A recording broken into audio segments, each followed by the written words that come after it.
Welcome to another S&P 500 analysis. Today is April 24, 2021. On the screen is a earning calendar for next week where I highlighted those FAANG stocks that will be reporting earnings, along with a few stocks of interest that also will be reporting. In this video, we will look at all those stocks that I have circled, along with a review of the S&P 500 and the other major market indexes. Stay tuned. Next week, we'll see a couple catalysts to be in play. One of them is earning report from some of the FAANG Plus stocks, and the other one is the FOMC meeting. No one is expecting any changes to the current interest rate policy from the Fed. The important things to watch from the Fed next week is the inflation expectation. We should expect some market volatility from Powell press conference after the FOMC meeting. In the earning front, pay attention to these notable market-moving FAANG stocks that will be reporting. The stocks are Tesla, Google, Apple, Facebook, and Amazon. We'll look at these stocks near the end of this video along with Microsoft, NIO, and Twitter. Looking at this weekly chart of the S&P 500, we see a hangman doji was printed for the week, and it ended the week with a loss of 5.67 or 0.14%. The range for the week was 75.79. The price trend is still in a one-time framing up, and it remains above the 10-week moving average and the 40-week moving average. Also, it is above the long-term megaphone channel. On a weekly basis, the trend is up. The VIX is still below 20, closing the week at 17.33. The put-call ratio is at 0.59. These two sentiment indicators showing the market participant are still putting on risk and being complacent. On Wednesday and Friday, we saw the up-down volume ratio surge up to 7.27 and 5.13 respectively. Likewise for the daily advance and decline. The advancing issue led the declining issue by 1,925 on Wednesday and by 1,848 on Friday. These two internals are showing broad market participation on the upside. 296 more new 52-week high than 52-week low on Friday in the New York Stock Exchange. The NYSE cumulative AD line moved to a new high, with the S&P 500 closing below its all-time closing high, a sign of positive divergence. In the Nasdaq market, we saw the surge in the up-down volume ratio on Wednesday and Friday as well. It was 8.6 and 4.4 respectively. The advance and decline was also positive, with 2,374 more advancing issue than declining issue on Wednesday, and 2,010 more advancer than decliner on Friday. Just like the NYSE, these two Nasdaq internals are showing broad market participation on the upside. 138 more new 52-week high than 52-week low in the Nasdaq on Friday. The Nasdaq cumulative advance decline line came up a bit, but still showing a negative divergence on the intermediate term, but a positive divergence on the near term. That's an improvement.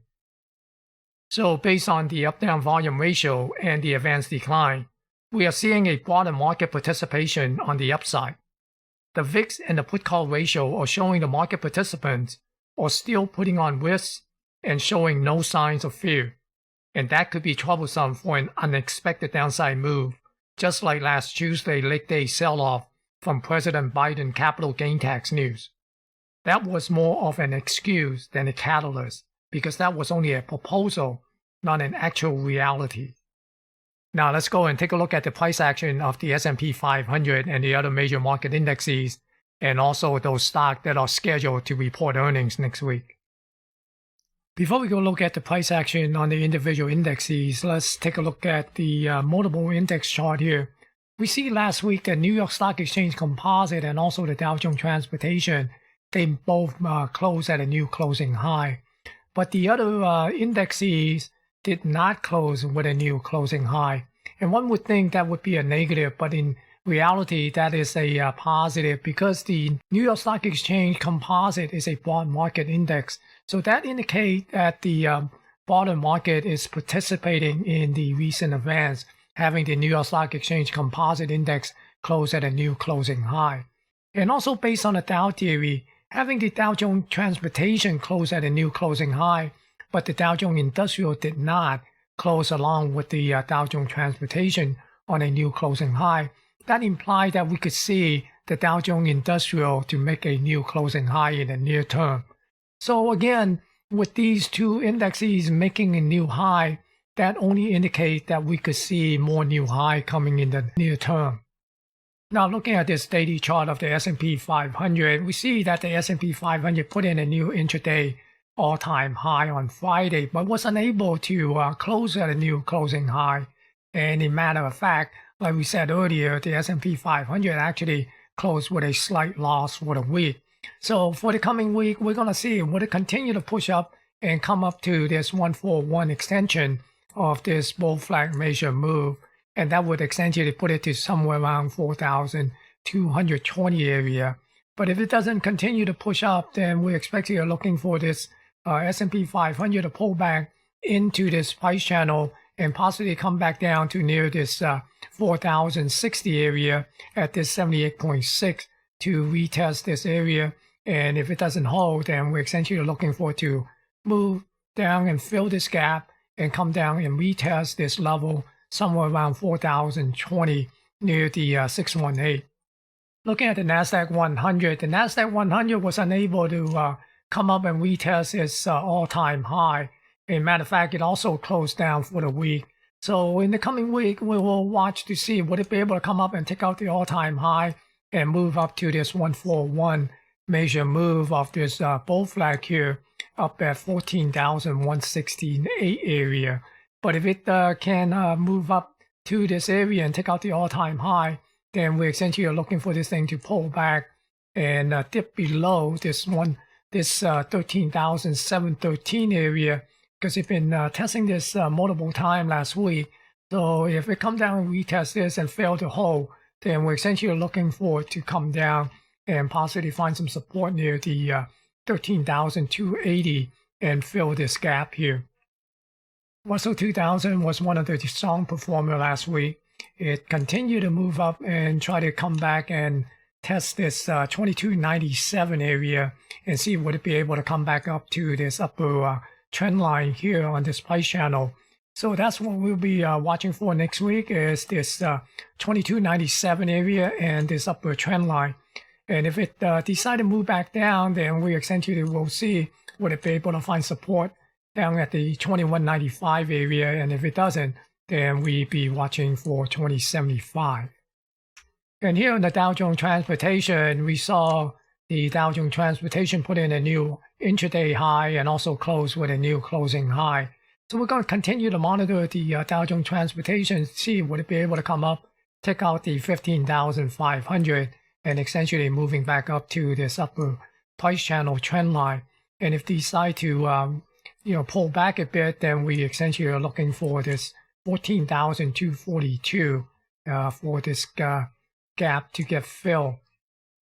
And the Dow Jones Industrial unable to come up and put in a new all-time high and close with a new closing high.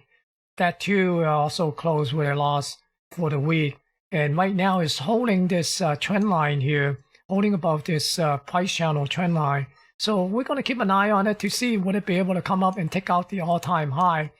Based on the Dow theory with the transportation hitting a new all-time high and close with a new closing high, and the Dow Jones Industrial did not, that implied that we could see the Dow Jones Industrial to come up and put in a new closing high.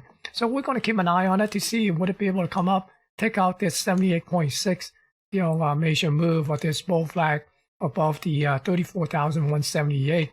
And essentially also come up and take out this all-time high. But if it doesn't come up and decide to pull back into the price channel, then we'd be watching for this 33,000 area and possibly this gap to get filled. In this segment, we're going to take a look at those stocks that are scheduled to report earnings next week.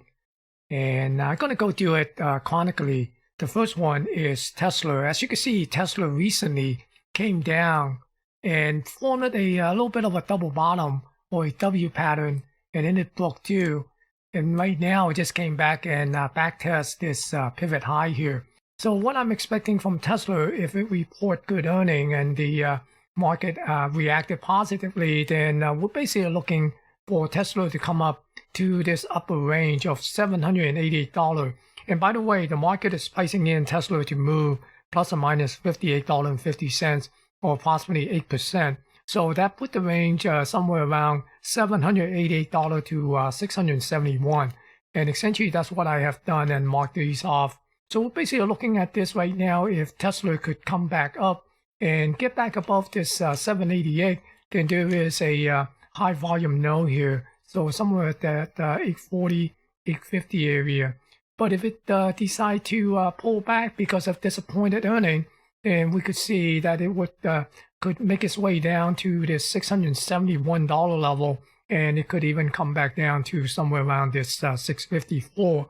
There's a little bit of a low volume area, and if it continue to pull back, then we could see it possibly move back down to the 600 level and essentially retesting this recent low. Next is Microsoft. Microsoft is going to report earning on Tuesday, and we see that right now the market is pricing in a $8.98 plus or minus $8.98 move, and somewhere around 3.4%. So based on Friday's close, that put the upper range somewhere near the $270 and the lower range somewhere down at the $252. Right now, Microsoft is sitting near the all-time high. So if it react positively to the earning report, then we'll basically have nothing to go on but the level that the market is pricing in, somewhere around 270. But if it reacted negatively, then we could see it come back down to these low volume area and work itself down to this low range of 252. And if that doesn't hold, we could even see it to pull all the way back to this pivot high here, where it recently broke out, and that is somewhere around the $245 level. If it decides to stay up here and chop around, then it'd be 257. And if it can hold this 257, then we're essentially looking for the 252, the market projected move here. And if that doesn't hold, then eventually we are looking at Microsoft possibly come back and retest this breakout pivot high here, somewhere around 245. Also on Tuesday, Google is reporting as well, and for now, the market is pricing in a little bit over $107. And the market is pricing in a little bit over $107 plus or minus, and that put it in somewhere around plus or minus 4.7%. And based on Friday's close, we're essentially looking at an upper target of $2,407, and then on the low side is $2,192.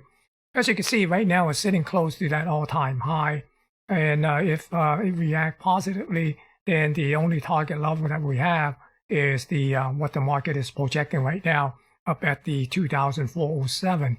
On the downside, there is a little bit of a low volume area here, somewhere around $2,240 area. So it could pull back and just chop around in this high volume area.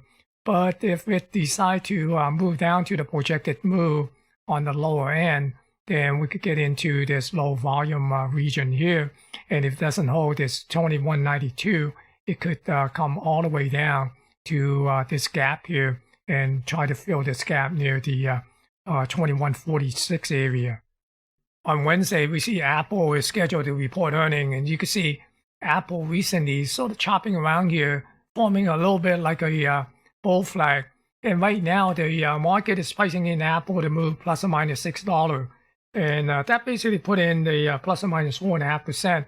So based on Friday's close, that put the upper range somewhere around $140 and the lower range somewhere around $128. So if we get a bull flag breakout, then that would put Apple come up to this $140 area. And if we use a little bit of a major move on the bull flag, we can also see it come up to the all-time high near that 144 if it makes a 80% major move on this bull flag. But if it decides to come back down because of some negative reaction to the earning, then we can see it move down to this 128 and possibly get back and retest this pivot high here, this breakout pivot high, because recently we saw it move down and form this W pattern and broke out from this pivot high here, broke out of this W pattern. and hasn't come back down to retest this breakout pivot yet. So if it react negatively to the earning report next week, we could see Apple come down, break this little bit of a flag pattern and come down, retest this pivot high here somewhere around 127. Also on Wednesday, Facebook is reporting, and Facebook right now, the market is pricing in a plus or minus move of around $17.40, and that's equivalent to plus or minus 5.8%. And based on the Friday's close, that put the upper target somewhere around $318.52 and somewhere down at the lower range of $283.74. So right now, basically, you see that Facebook been tagging this level here, and it finally broke through and came up, put in a new all-time high, and then now it recently just pulled back and back testing this breakout level. So right now we're going to see if Facebook react positive to the earning. If it does, then we'll likely see Facebook come back up and take out the all-time high and push it through this $318 level. But if it decide that the earnings is not good enough and react negatively, then we could see it pull back to this 283, 284 level and essentially retest these price level here down at this 384 area. On Thursday, we have Amazon. Amazon right now, the market is pricing in a plus or minus $149.39. So that is basically somewhere around plus or minus 4.5%.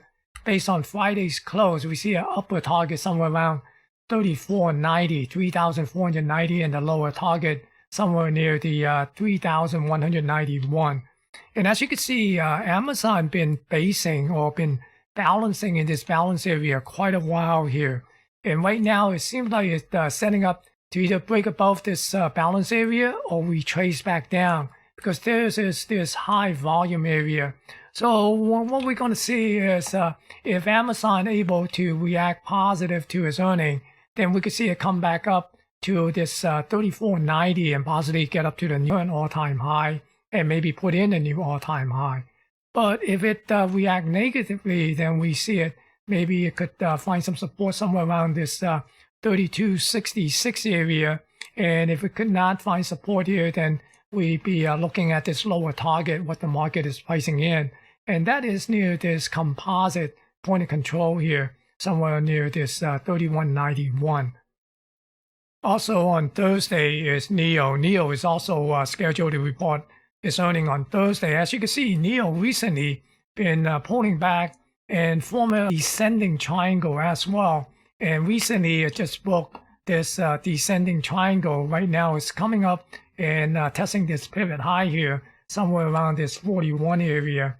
If it could move above this 4120, the Friday's close, and then we could be watching it target this 4498, because the NIO is basically the market is pricing in a plus or minus $3.90 or plus or minus 9.5% move on earning. So if it could come up to this 4498, which is the upper expected move target, and we could see it maybe possibly work back up to this 50 area if it could break through this 4498. But if it react negatively to the earning, then we could see it come back down and possibly take out this 3742. And if it doesn't hold that 3742, then we could see it come back down to this $34 area and retest these prior low. And finally, on Thursday, Twitter is also report earnings. And as you can see right now, Twitter is sitting right at this high volume low at $67 on Friday. And the market is pricing in a plus or minus $6.90, a whopping plus or minus 10.29%. So out of all the stock that we looked at so far for next week's earning, Twitter has the highest price in move based on percentage. And the upper target level is $73.90, and the lower target is $60, somewhere around that $60 level. So if Twitter react positive to the earning, we could see this $73.90 get taken out and come up to this $75, $76 area at this low volume zone. But if react negative, then we could see it pull back and retest this area somewhere around this 6150, 6160 area, this low volume area, and that would put it down to the market projected lower target at $60. And if that doesn't hold, we could see it come all the way back down and possibly retest this low or this pivot high here near the 56 area. With the FAANG stock earning and the FOMC meeting for next week, we will likely see some big move from the market. The market internals are telling us that it is building strength for more upside move. But with the complacency the market participants are showing, we could see a surprise move to the downside to instill some fear in those complacent market participants before the next leg up. So be prepared. Be sure to smash the thumbs up to help me promote and share this video. Thank you for watching and stay safe.